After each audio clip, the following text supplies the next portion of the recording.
Bonjour à tous, Sébastien. Donc cette semaine, c'est moi qui vous accueille pour faire un petit point sur la journée maïs en silage qui s'est déroulée à Vernin la semaine dernière.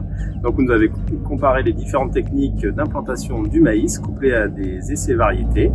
Et tout de suite après, c'est mon collègue Hervé qui prend la suite sur le glyphosate.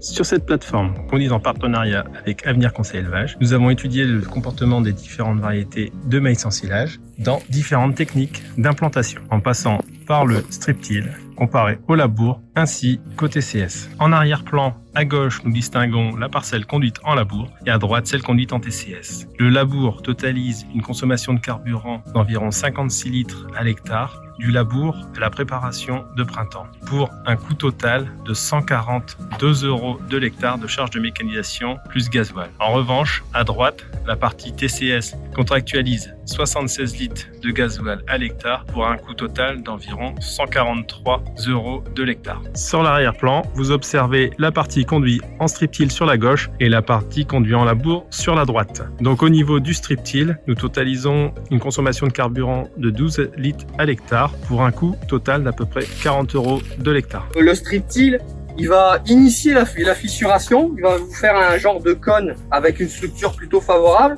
Et après, c'est le climat qui va faire que ça va descendre plus profondément. Et on voit qu'on a quand même une descente des racines beaucoup plus verticale et homogène. Et ça, c'est dû au travail certainement du strip-till. Tout ça au niveau porosité et au niveau enracinement, parce que dès qu'il y a une galerie même une petite galerie de vers de terre, et ben la racine, elle va passer.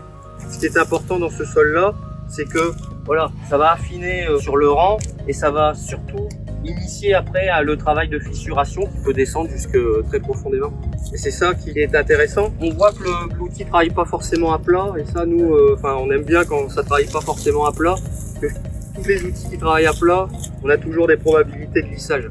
Et là, pour le coup, si vous lissez, pas forcément que vous allez avoir une fissuration. C'est juste mais là, voilà, c'est vrai que la dent, là, elle est plutôt vraiment plutôt bien adaptée pour que ça fonctionne bien.